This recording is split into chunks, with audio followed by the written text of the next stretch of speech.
Me presentó, Eduardo, pero todos modos me llamo Juan Carlos Córdoba, y el curso de hoy es sobre modelos basados en agentes, que es una alternativa, digamos, o una de las formas, una de las herramientas que hay para modelar.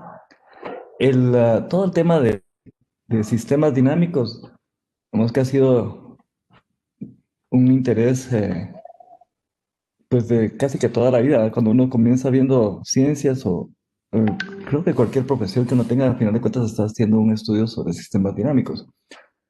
Vamos a entrar un poco a formalizar de qué se trata esto, cómo los modelamos y en particular cómo los modelamos utilizando agentes. Entonces voy a estar combinando un poco entre mi presentación de PowerPoint para este curso, entre notas también, que hay veces en que es más fácil utilizar un pizarrón y afortunadamente la tecnología moderna le permite a uno hacer un pizarrón de su computadora y las preguntas que ustedes puedan tener. Entonces, para las opciones de preguntas, que ahorita se voy a poner un micrófono. Para las opciones de preguntas, digamos, pueden hacerlas a través del chat o pueden hacerlas en vivo también. O sea, pueden levantar su micrófono y hacer la pregunta cuando lo deseen. De hecho, es un poco mejor si es interactiva la comunicación entre ustedes y mi persona. Bien, voy a compartir ahora y vamos a comenzar a platicar. PowerPoint. Tal vez pudiera verificar que sí se escucha lo que, lo que estoy diciendo. Que sí Sí, sí, se escucha. Ok, muchas gracias. Ok, vamos aquí. ¿Sí se ve la presentación también? Sí. También se observa. Ok, muchas gracias. Bien, comencemos entonces.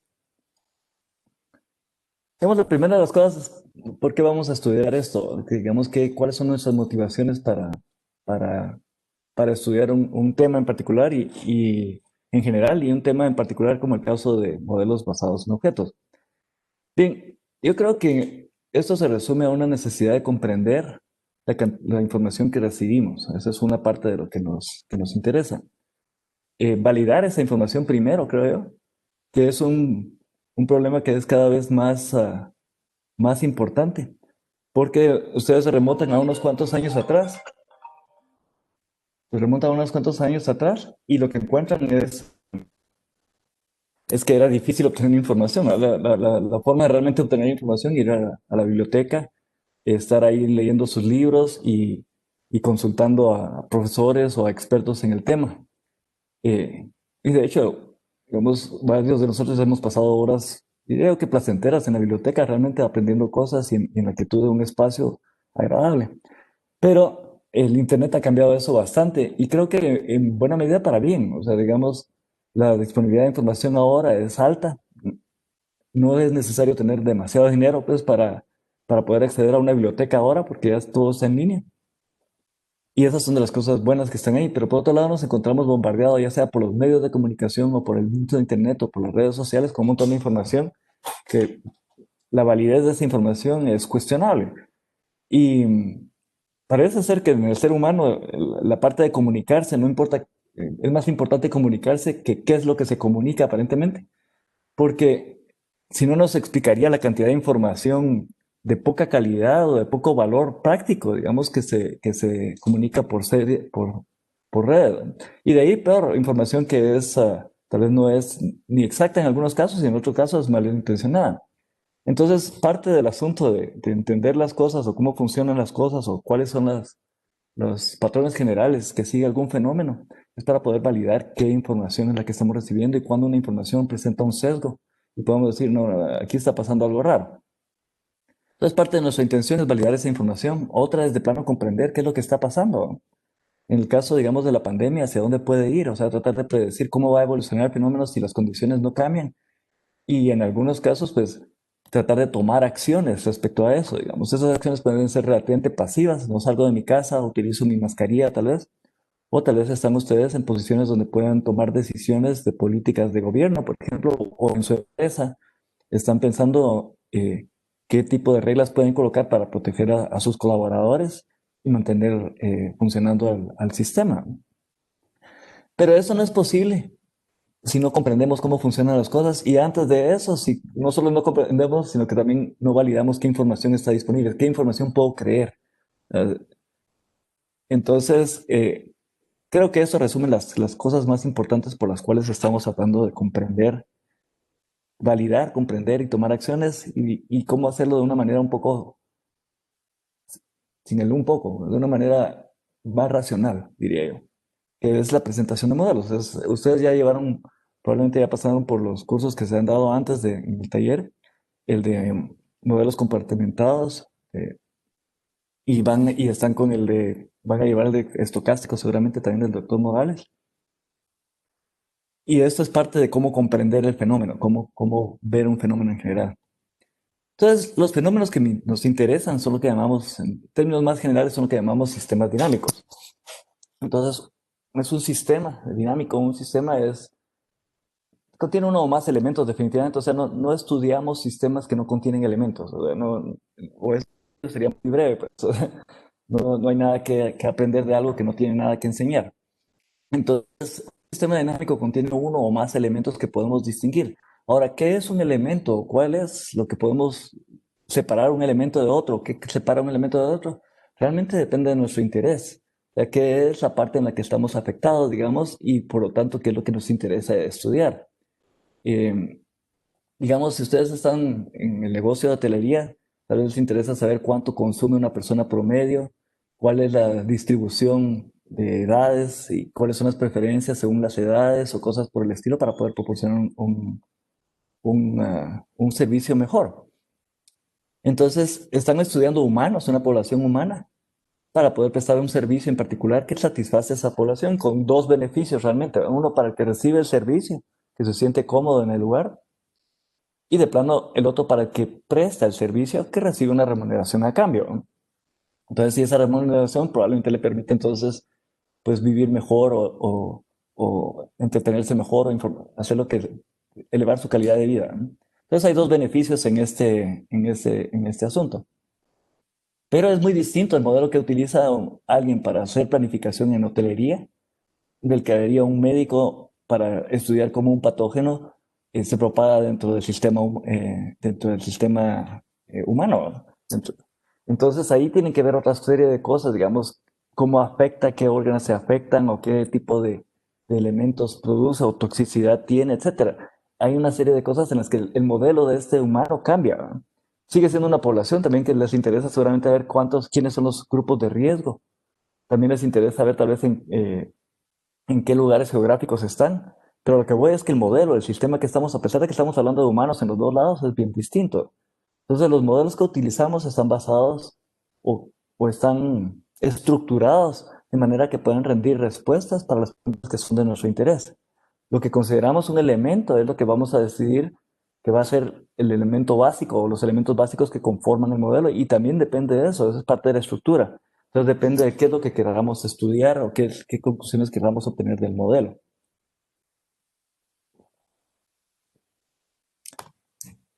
De ahí de plano, los elementos. Y los elementos pueden ser pequeños, digamos, en el caso, vamos a ver un par de ejemplos aquí en esta presentación, pero digamos, uno de los casos puede ser tan pequeño como pensar en moléculas en un gas. Entonces estoy tomando un gas y yo puedo visualizar un gas como una serie de moléculas en las que están ahí interactuando. Entonces mis elementos en ese caso son precisamente estas moléculas.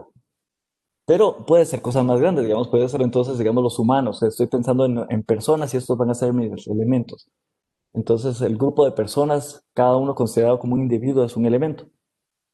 O puedo estar pensando en poblaciones completas o en organizaciones, digamos, depende de lo que esté estudiando.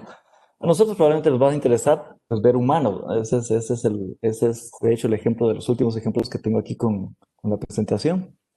Pero la estructura de que es un elemento es dependiente de nuestros criterios, por un lado. Por otro lado, entonces, asociados a estos elementos hay atributos. O sea, los elementos no son inmutables. Si fueran inmutables, no sería un sistema dinámico realmente. Al menos sería un caso degenerado, un sistema dinámico que no tiene ningún tipo de cambio. Entonces, hay una serie de atributos. En el caso de hotelería, pues como digo, les interesa tal vez qué es lo que comen a distintas edades o cuál es el espacio que les interesa por, para sentirse cómodos. Entonces, por lo tanto, ¿cuál es el tamaño promedio de las personas? ¿Cuánto puede desviarse ese tamaño para asegurarme que mis camas le sirvan a cualquiera que entre al hotel y no sean simplemente camas para personas que son muy delgadas, digamos, y entonces otras personas se sientan incómodas cuando no tienen esa talla? Entonces hay una serie de atributos también que están en relación al que son los elementos los que los portan generalmente y nosotros decidimos cuáles son los atributos de importancia.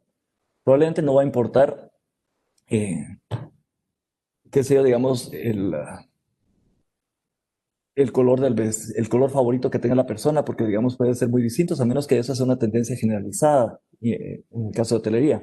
Pero si estoy viendo cómo funciona el sistema, digamos, desde un punto más cercano, digamos, tal vez soy deportista y quiero ver cómo mejorar el rendimiento de atletas, probablemente sí me interesa saber cómo está constituido el cuerpo humano, qué músculos son, cuándo se activan esos músculos y cómo puedo hacer que vayan creciendo de una manera coordinada, que sea útil para el deporte que está prestando la persona. Pero me va a interesar muy poco si le gusta comer pastel o si le gusta comer sandías o frutas, digamos, ¿no? Entonces, los atributos a los que le voy a poner atención están en relación a qué es lo que quiero estudiar. ¿Y qué tan detallado es? Pues uno podría pensar, bueno, hago un detalle, mientras más minucioso sea el modelo que haga o modele a los elementos del sistema, pues mejor. Pero la verdad es que eso tampoco funciona así. Primero porque a veces se acarrea una serie de elementos que no importan, digamos, de atributos que no son de interés, por un lado. Y por otro lado, es que uno no debe de tener en un modelo, eh, digamos que más atributos de los que puede justificar con los datos disponibles. Ese es el punto ahí. Digamos que si yo solo tengo dos puntos en el espacio, vamos a ver, voy a hacer una pequeña excursión acá y vamos a ver cómo cambio. Ok, a ver cómo cambio de. Aquí está.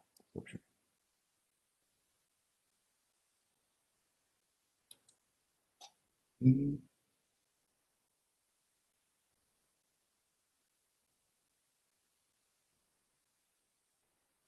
ok, aquí está mi cuaderno.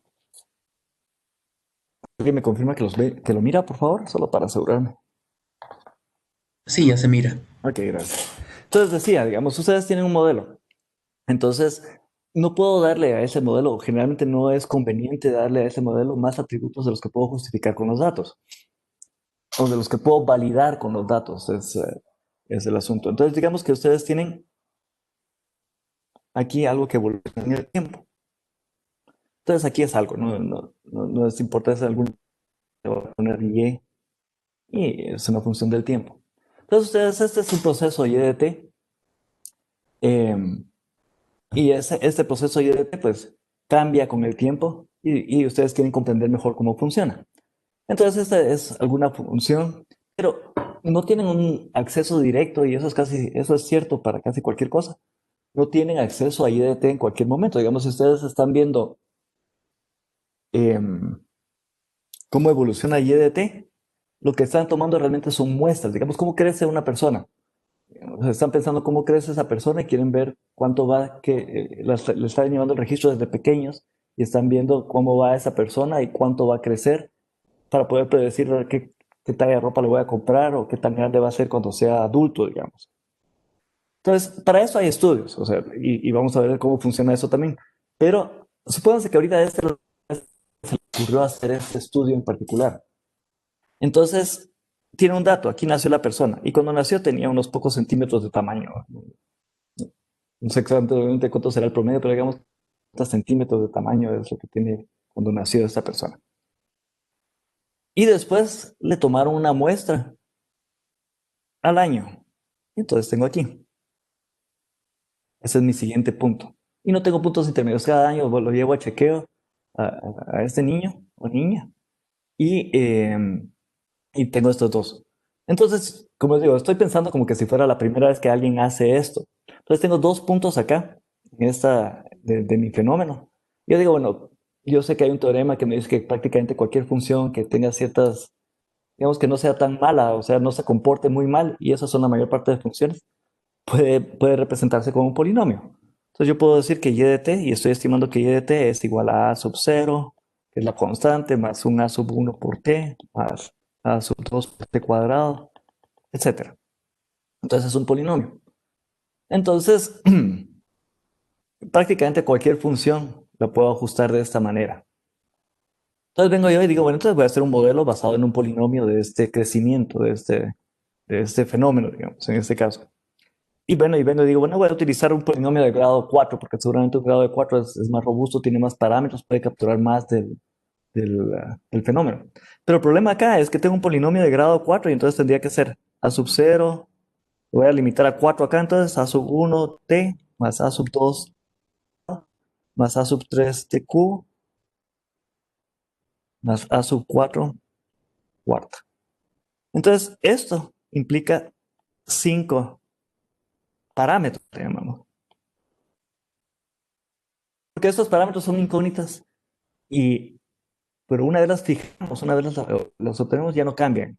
O no cambian mucho, pues. Entonces, 5 parámetros. Entonces tengo estos 5 parámetros aquí, pero el problema es que tengo solo 2 datos. Entonces tengo aquí a un año, esto eran 52 centímetros, 0.5 de metro, y digamos, no sé cuánto crecerá ahorita realmente esto, pero digamos que fueran 0.8. Eso no sé exactamente cuánto crece un niño en eso, pero digamos que es 0.8 de metro en un año. Entonces lo único que tengo yo para formar aquí son dos ecuaciones. Yo lo que puedo hacer es que y, lo que sí sé es que y evaluada en 0 era igual a 0.5 y que y evaluado en un año es igual a 0.8. Entonces tengo dos ecuaciones, pero tengo 5 incógnitas, 5 parámetros.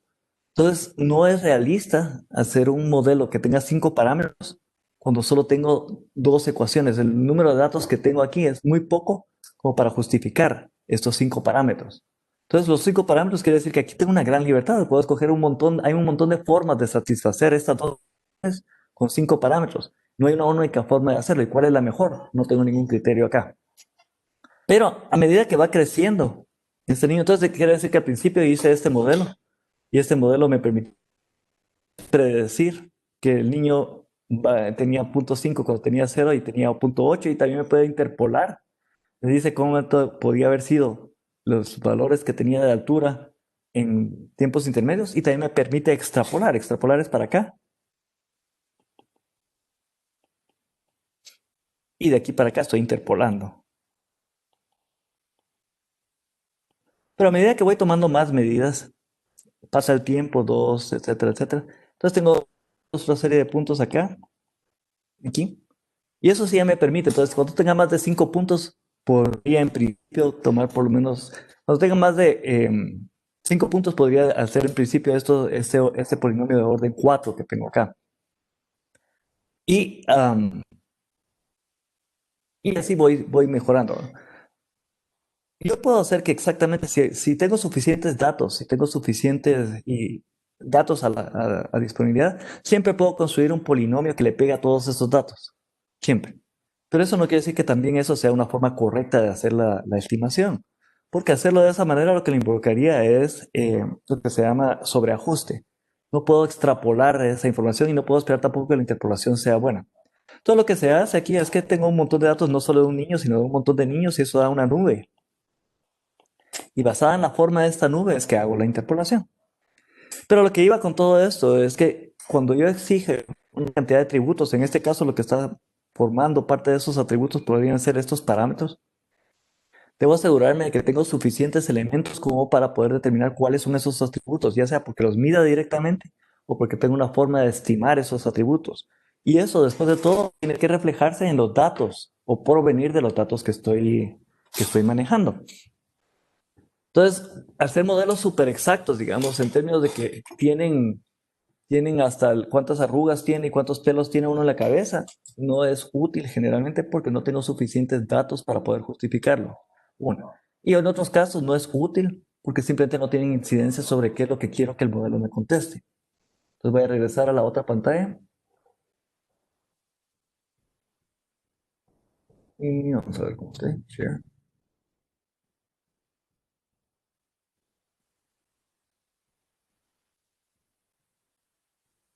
Ok. Bien, y de ahí lo que completa lo que llamamos un sistema dinámico es que debe haber una serie de reglas que nos dice cómo evoluciona el sistema.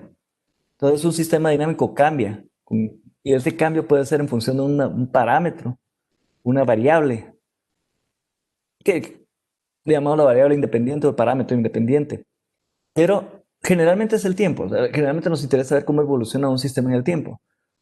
Eh, Eso es como comúnmente se hace. Pero en principio y matemáticamente puede ser casi que cualquier cosa. Digamos, ustedes podrían estar pensando en un sistema que cambia debido a su posición geográfica. Entonces es una distancia, es algo que nos dice la posición geográfica, la que se convierte en el parámetro independiente. Y el sistema cambia basado en ese parámetro. Pero normalmente lo que nos interesa es el tiempo. Entonces, digamos, por ejemplo, digamos, podríamos tener las moléculas de un gas de las que hablé hace un rato, y los parámetros que me interesarían probablemente en la molécula de un gas, si es un gas monoatómico, digamos, lo que interesa es principalmente la posición y la velocidad. O sea, no hay colores en la molécula y no hay otro tipo de cosas que importen mucho para saber cómo evoluciona un sistema que está compuesto por moléculas en un gas. Entonces, esa serie de parámetros que tenemos aquí son esta posición y velocidad. Eso es lo que nos interesa, atributos que interesen ahí. Las reglas, pues son las de mecánica newtoniana. No necesito para probar cómo funciona un gas recurrir al menos en condiciones normales, recurrir a teoría cuántica, por ejemplo, o a relativista. No es el caso para gases. Entonces la mecánica newtoniana provee suficientes reglas para decirme cómo evoluciona. Entonces en ese caso me interesa el gas. Y decido entonces, bueno, ¿cuál es lo más pequeño que puede hacer? Podría pensar que son átomos, pero casi todos los gases vienen con algún tipo de molécula, no son monoatómicos realmente. Y de ahí, pues, ¿qué interesa de esto? Posición y velocidad principalmente. Otro ejemplo, esto evoluciona en el tiempo. Otro ejemplo podría ser, cabal, otra vez un gas, pero ahora no estoy pensando como que si fueran moléculas o compuestos moleculares, sino que como el fluido, como el gas en su conjunto. Y aquí lo que importa probablemente es cuáles son las características macroscópicas. Parte de los parámetros del sistema va a ser la masa, cuánto gas tengo aquí. Pero de ahí lo que voy a medir probablemente son la presión, la temperatura y el volumen. Entonces, para esto, digamos, las reglas son las que gobiernan a gases y para muchas cosas, pues para gases ideales es suficiente, ¿ven? Regla de gases ideales. Y digamos que el sistema aquí puedo decir que evoluciona, entre comillas, respecto a una de las variables que están aquí, porque si se recuerdan de la ecuación de gases, lo que dice es que la presión y el volumen es proporcional a la temperatura, ¿no? A la temperatura y a la cantidad de elementos de masa de gas que tengo disponible.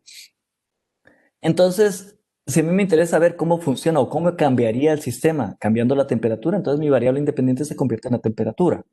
Y puedo pensar en cuáles son los ritmos de cambio de estas variables, eh, que probablemente lo vieron ustedes, digamos, es algo que vieron en el curso de análisis numérico también y también en los otros que se han presentado sobre modelos determinísticos. Entonces, eh, pues el ritmo de cambio en este caso es en función de la variable de la temperatura, por ejemplo. Esa es una de las cosas que podría pensarse. No es la única, aquí yo puedo escoger, bueno, tal vez mi interés no es sobre la temperatura, cómo cambia la presión y el volumen con respecto a la temperatura, sino que tal vez lo que me interesa es cómo cambia la presión respecto al volumen, ¿no? O cosas. Yo decido en este caso.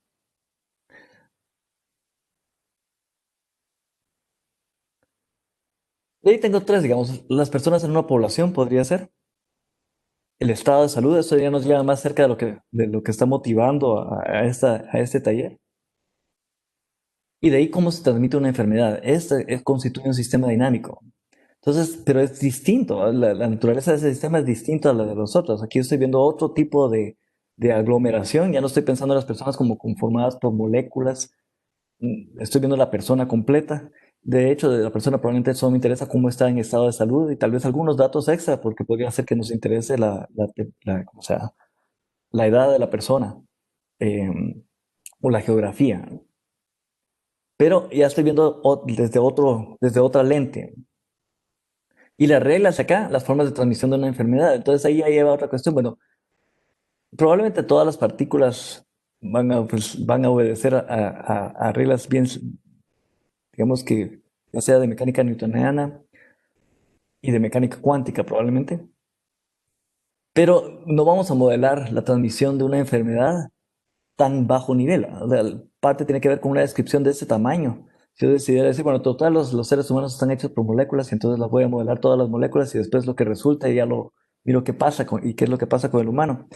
No funciona así porque, primero, es una imposibilidad práctica de la cantidad de información que tendría que manejarse. Esa segunda no está justificada por los datos. No puedo tomar muestras del fenómeno como para poder validar lo que estoy haciendo. Y Juan tercero, Carlos, sí. perdón la interrupción. Creo que solo se sigue viendo, al menos yo solo veo el pizarrón. Cuando explicaste lo de interpolación, extrapolación y el ajuste de curva. Gracias, voy a probar.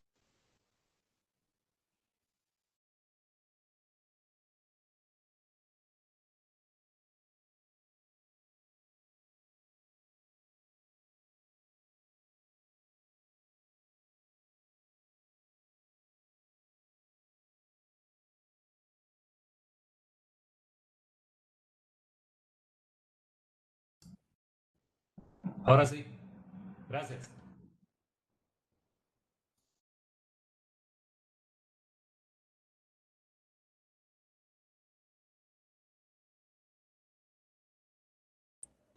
Tiene el micrófono apagado.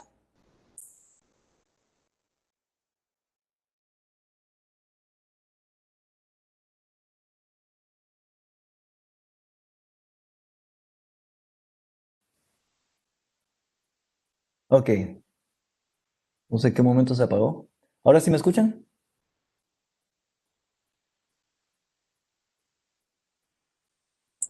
Sí, Ok, sí, Sí, está ahora bien. sí. ok, gracias. Bien, entonces en el primer ejemplo mirábamos moléculas, atributos, eran la posición y velocidad, era lo que nos interesaba de este sistema. Y las reglas eran mecánica y evolución en el tiempo. En el segundo ejemplo, lo que teníamos eran gases ya en su conjunto y podíamos ver que no necesariamente tengo que escoger el tiempo como lo que decide cómo varían las cosas. Las reglas pueden, digamos en este caso, puede ser cualquiera de las variables de presión, volumen o temperatura que tengo aquí o de masa. En el ejemplo 3, que es el que estaba aquí, pues ya nos acerca más. Y lo que vemos aquí es que las reglas que vamos a hacer se formulan en función de lo que conocemos del fenómeno, pero no necesariamente son súper detalladas. Repito, todo esto está basado en cuántos elementos tenemos a la mano para poder validar nuestro modelo después de todo. Uno puede construir una cosa súper compleja, pero si no lo puedo refrendar a la realidad o validar o ajustar con los datos que puedo medir, entonces no es muy útil.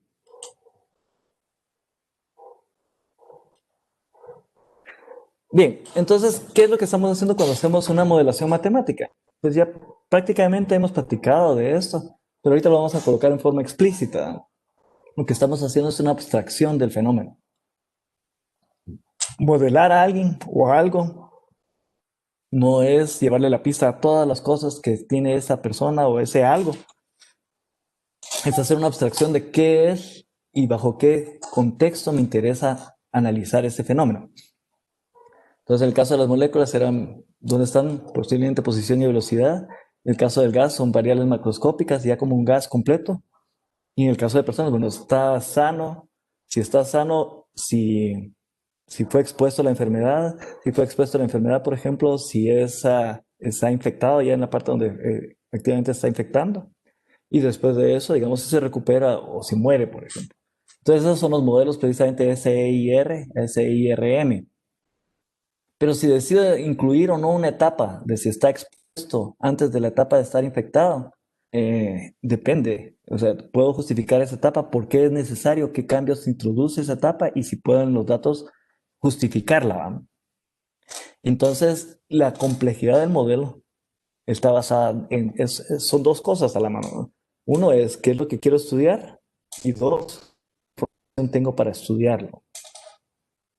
De ahí, en la modelación matemática nos concentramos en los variables de atributo, o atributos de interés. ¿Cómo varían estos atributos de interés? Y la evolución se expresa, las reglas de las que estamos ahí, aunque sea un fenómeno social sobre cómo se transmite un chisme, por ejemplo. ¿O por qué es que se populariza o se viraliza un video? Es otro fenómeno dinámico, es un fenómeno social ahí. ¿Cómo ocurre? De todos modos, tiene que eventualmente reducirse a algún tipo de ecuación que puede presentarse como ecuaciones diferenciales o ecuaciones de diferencias en tiempo discreto, o un algoritmo, o una matriz de transición de probabilidad, pero tiene que tener una notación matemática, o sea, tiene que ser describible en un lenguaje matemático. ¿Cómo cambia el estado? Es una operación matemática si se quiere cuantificar. Y aún si se quieren obtener solo resultados cualitativos, que no me interesa saber exactamente cuánta gente se va a enfermar, pero en qué momento se va a enfermar o qué consecuencias tienen ciertas políticas, aún ese tipo de cosas requieren que haya una descripción, digamos, clara de cómo es que evoluciona el sistema. Entonces esas son las reglas y esas se presentan en notación matemática. Y generalmente, como decía antes, la evolución del sistema se refiere a la evolución en el tiempo. Entonces regresemos a los ejemplos. Representamos a las moléculas por su masa, posición y velocidad. Las reglas en este caso, pues es la mecánica newtoniana, y en el caso de mecánica newtoniana, pues lo que estamos diciendo es que la velocidad es cómo cambia la posición respecto al tiempo. La fuerza es cómo cambia el momentum en el tiempo. El momentum es masa por velocidad y la masa generalmente no cambia, las moléculas no están decayendo en otras cosas. Entonces la fuerza es la masa por la aceleración, que es el cambio de la velocidad en el tiempo. Y de ahí estamos utilizando conservación de energía. Es un sistema cerrado y que las progresiones son elásticas. Entonces tenemos esta serie de reglas y con esta serie de reglas debería yo estar incapaz de modelar cómo funciona el sistema. En el ejemplo 2, el gas se considera como un todo. Las reglas en este caso, bueno, es la ley de gases ideales, PV es igual a nRT. NR es, a final de cuentas, la cantidad de masa que tengo en el sistema. Cuánta masa, cuántas moléculas tengo en el sistema.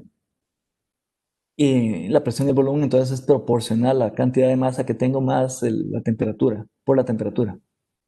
Y las variables, bueno, variantes de este modelo podría utilizar ley de Boyle o ley de Charles, o donde estoy dejando uno de estos elementos fijos y estoy viendo cómo varían los otros dos.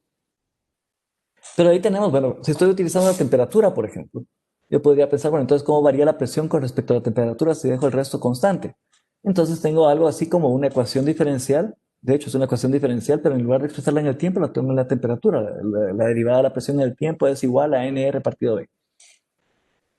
O podría ser que incluso la temperatura sea una función del tiempo. Entonces puedo pensar que entonces la presión también es una función del tiempo. Entonces dp en dt es NR partido B de T en dt.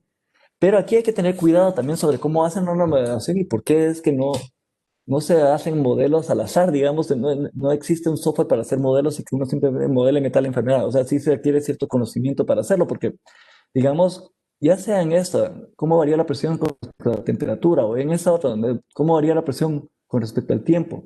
Dado que la temperatura varía de cierta forma con respecto al tiempo, digamos, ustedes dicen la temperatura varía de cierta forma con respecto al tiempo, entonces la presión varía en esta otra forma. Y luego quieren calcular, resolver esta ecuación diferencial para calcular P. Aquí hay que tener cuidado porque, digamos, el caso de los gases representa un fenómeno estabilizado. Digamos, yo tengo un gas y cómo se hacen experimentos de ese tipo. ¿Cómo llegaron a esas leyes? Tomaron un gas, aumentaron la temperatura y después miraron cuánto era la presión. Pero si ustedes inmediatamente aumentan la temperatura en un lado, en una pared del gas, va a tardar cierto tiempo en que esa energía cinética se homogeneice, pase de un lado para otro, pase de un lado para otro y todas las moléculas empiecen a tener una acción o una cambio en su momento debido a esa infusión de energía. Es solo cuando se estabiliza que tiene sentido hablar de la presión. Si ustedes tuvieran pequeños medidores de presión a los lados de la pared, al principio todos miden lo mismo. Aumenta la temperatura en una parte y lo que van a encontrar es que unos medidores empiezan a aumentar su valor antes que otros y eventualmente otra vez se estabilizan en lo mismo. Entonces la forma en que se ve derivadas en este fenómeno no es exactamente la misma que una función continua que siempre puedo reducir el tiempo lo que quiera, etc. Aquí la versión de tiempos cortos, digamos, que yo puedo aplicar es distinta a un continuo real. Y aquí es donde viene un poco de diferencia entre modelar algo, digamos, con sentido físico o biológico y modelar algo puramente matemático. La matemática admite muchas cosas que en la realidad no se pueden emplear. O sea, digamos, ¿qué es pequeño en matemática? Tiene que ser infinitamente pequeño. ¿Qué es pequeño? en términos de un elemento de tiempo, digamos, pues seguramente un segundo ya es bastante pequeño para mí, pero un segundo es muy poco para lo que puede moverse en una molécula, por ejemplo. Entonces depende del tamaño, la granularidad, incluso el sentido de nuestras ecuaciones diferenciales deben entenderse en relación al fenómeno eh, al que estamos tratando, ¿no? Digamos, si yo quisiera ver cómo cambia la masa a medida que va escapando por un agujero en la pared del gas, por ejemplo. Entonces la masa va cambiando porque hay un agujero, entonces debido a ese agujero un montón de moléculas van saliendo. No sería realista, por ejemplo, que pensara o llegara a valores donde que la cantidad de masa que pasa ahí es fraccionaria. Digamos, lo que más que puede pasar es que en algún momento pase una molécula de un lado para otro, pero no va a pasar media molécula o un cuarto de molécula. Sin embargo, matemáticamente puedo reducir esto a cuánto tiempo necesito para que pase 0.0005 de molécula, por ejemplo, y me da un número, pero no va a pasar 0.005. Realmente lo que tiene sentido para un fenómeno es cuánto tiempo para que pase por lo menos un número entero de moléculas.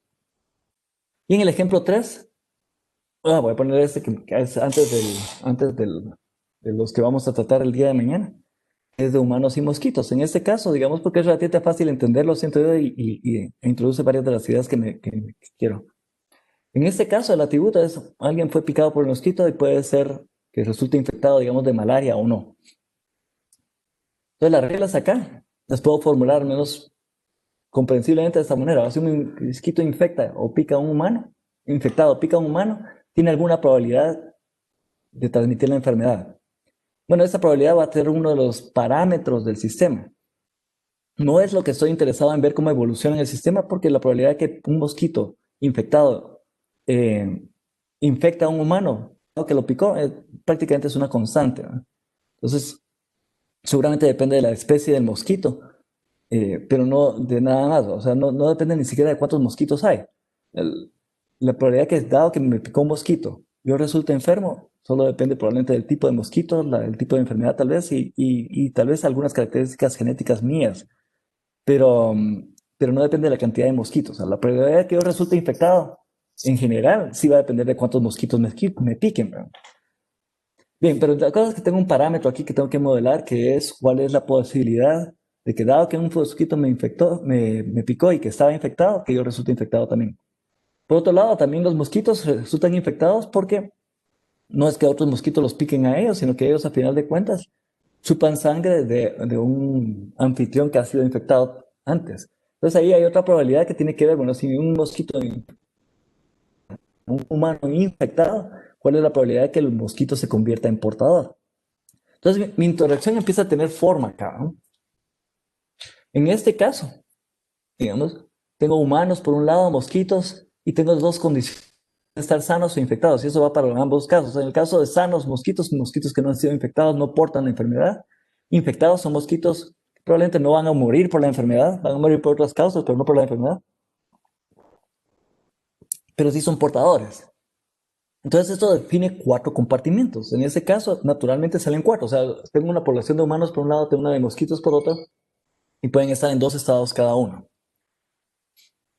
Entonces, los tipos de reglas que podemos tener. Antes ya tenemos los elementos, digamos, que vamos a tratar, los atributos que nos interesan. Ahora lo que nos interesa es, bueno, cuáles son las reglas que les vamos a aplicar. Y aquí, en términos generales, hay varias formas, ¿verdad? Dependiendo de qué es el modelo que estemos adoptando. Las reglas pueden ser determinísticas o estocásticas. Determinísticas son reglas que están ahí, no importa qué, así es como funciona el sistema. O sea, para cualquiera funcionan igual y no quiere decir que no existen elementos estocásticos en las reglas. O sea, las reglas pueden ser probabilísticas si lo desean, pero eso no quiere decir, lo que quiere decir que las reglas sean determinísticas, quiere decir que se aplica el mismo grupo de reglas, no importa qué. Estocásticas quiere decir que las reglas pueden cambiar aleatoriamente. Eso es lo que quiere decir aquí.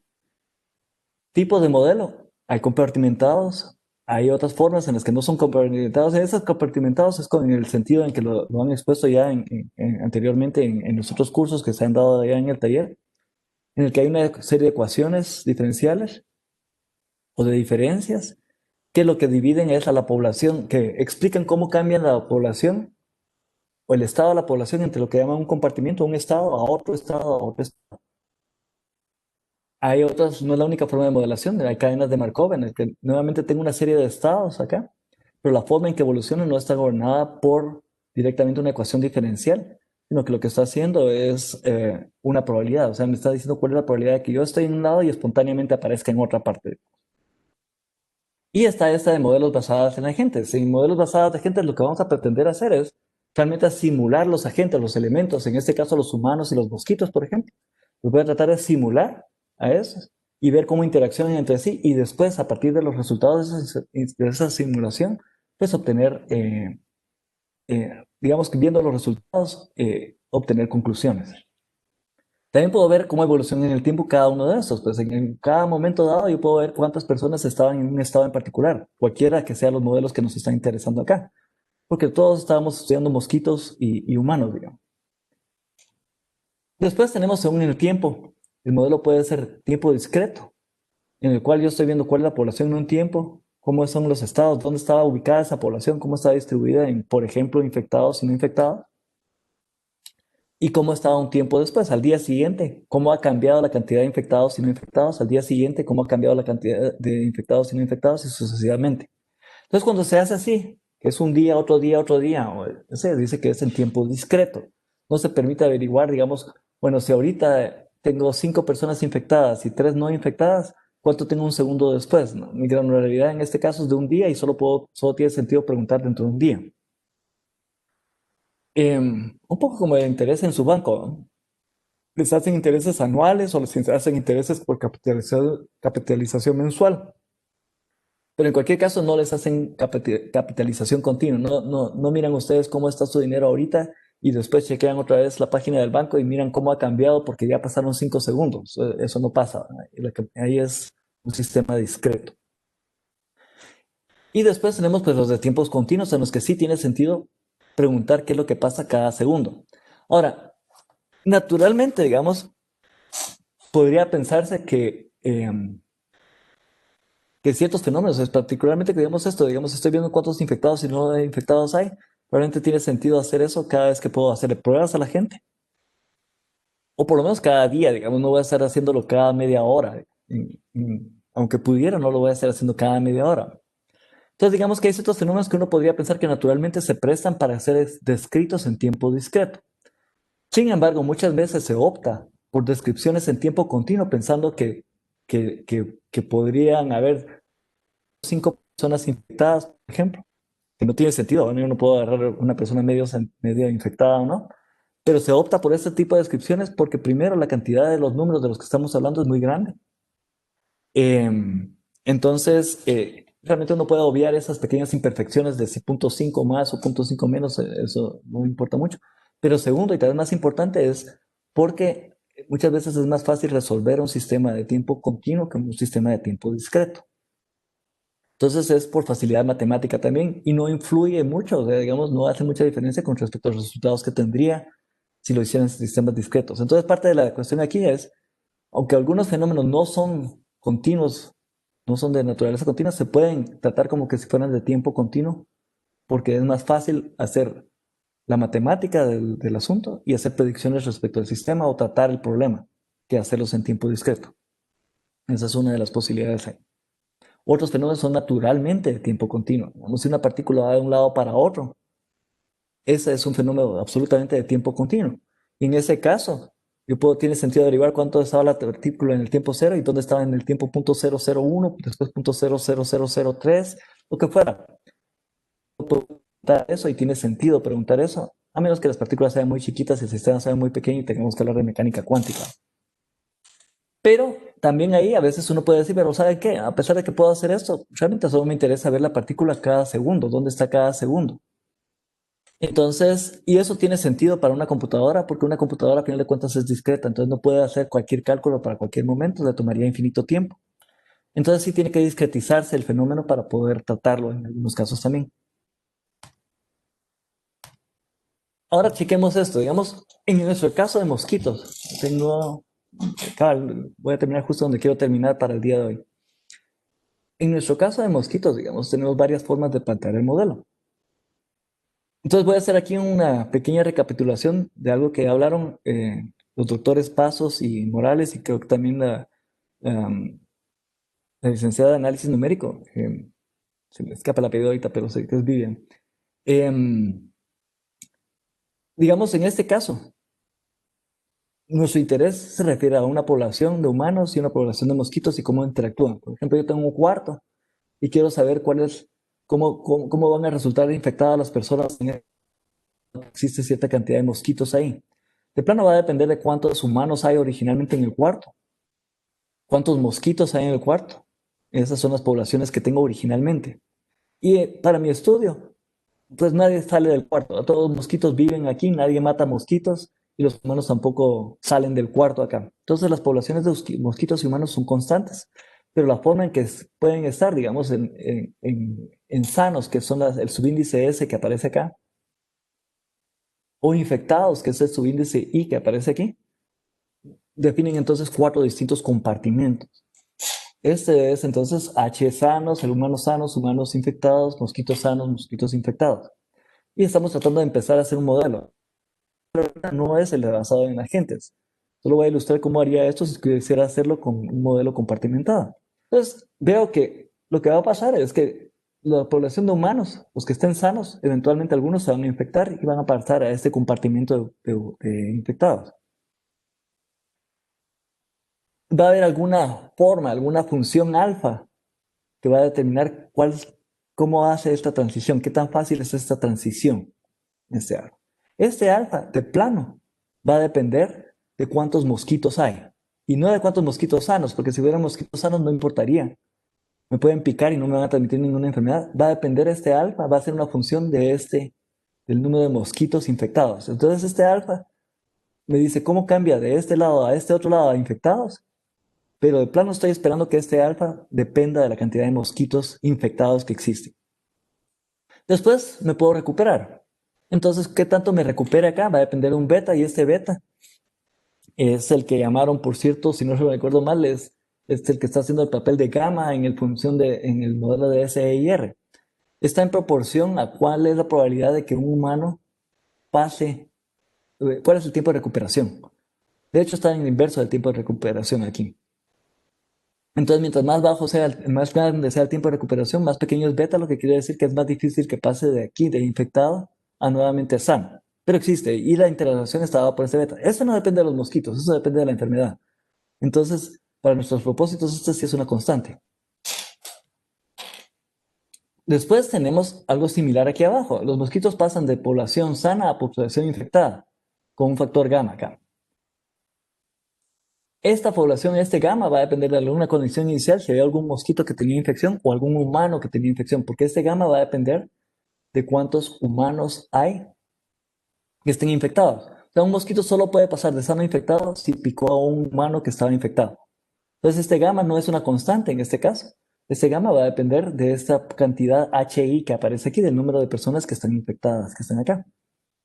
Y entonces, ahora, bueno, entonces definimos lo que llamamos un vector de estado, que es una versión como comprimida de qué es lo que está pasando. Entonces, este vector tiene sus 4 compartimentos. Sus componentes son los compartimentos que teníamos antes. ¿Cuántos humanos habían sanos? ¿Cuántos infectados? ¿Cuántos mosquitos sanos y cuántos mosquitos infectados? Y aquí tenemos la serie de ecuaciones diferenciales que tendríamos que resolver. Entonces, vemos que la cantidad de humanos sanos, ¿cómo varía en el tiempo? Pues esta cantidad se ve decrementada por la cantidad, digamos, por la posibilidad de que alguien que estaba sano pase a ser infectado. Y esa posibilidad depende, vamos a ver aquí, se ve mi flecha aquí, depende de la cantidad de mosquitos infectados que hay. Es una función de eso. No es una constante en general acá. Es una función. Y de plano depende también de cuántos humanos sanos hay, porque digamos, si no hay humanos sanos, definitivamente no hay posibilidad de que esto cambie, o sea, de decrementarlos más. Por eso es que aparece aquí este multiplicando. Y de ahí se puede ver incrementada la cantidad de humanos sanos por unidad de tiempo por la cantidad de gente que se recupera. Entonces esto justifica la otra parte de la ecuación.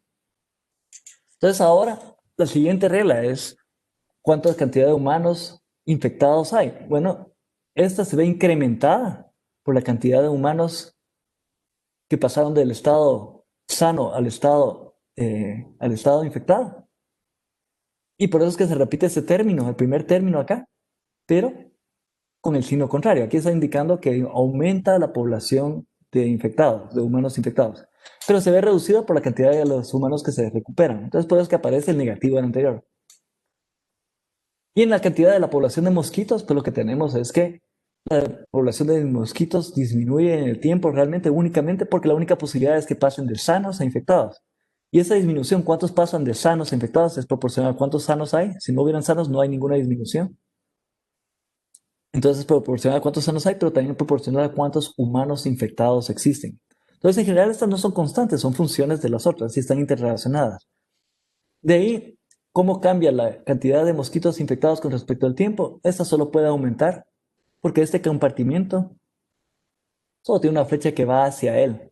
Entonces, este solo puede incrementar porque solo tiene una flecha que sale de él. Y el de mosquitos infectados solo puede incrementarse porque solo tiene una flecha que entra hacia él. El de humanos, en cambio, puede ir de un lado para otro porque se recuperan, se pueden volver a infectar, se pueden recuperar otra vez, etc. Esta población sí puede cambiar bastante. Pero la otra no. La otra va a ser monotónica, sube o baja. Entonces, ya con esto, ya tenemos nuestro sistema dinámico.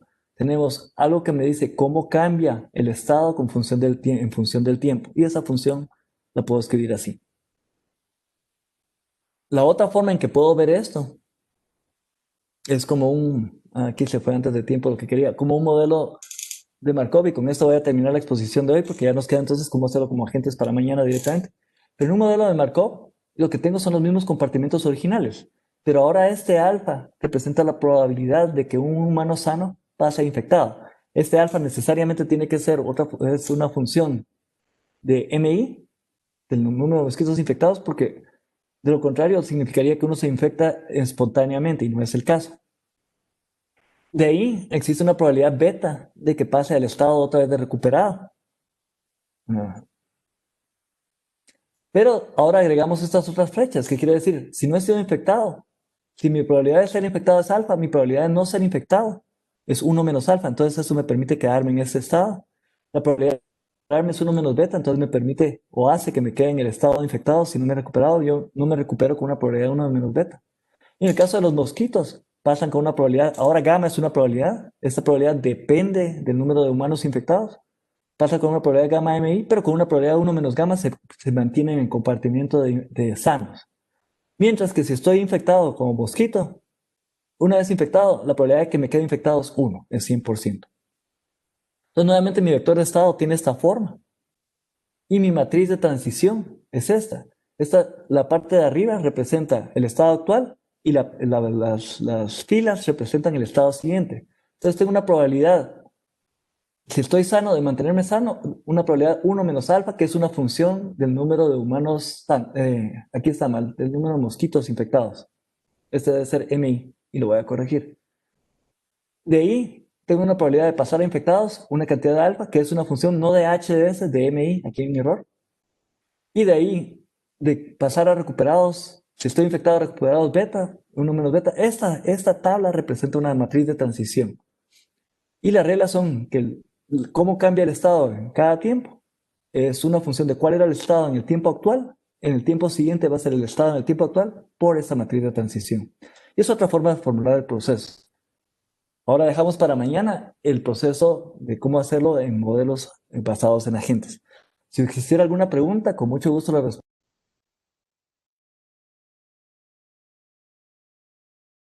Se quedó sin sonido. Perdón. Cada vez que hago eso, Ya regresó. ya regreso. Ok, muchas gracias. Le decía, si hay una pregunta, la pueden hacer y tal vez la respondemos rápidamente. Y si no, la podemos dejar para la sesión de mañana, que es donde ya entramos en materia más de cómo hacerlo modelado en agentes. Cualquiera de las dos opciones es buena. Vamos a ver si quito. ¿Castaña está aquí? Sí. No hay ninguna pregunta por ahorita y creo que ya viene la siguiente sesión.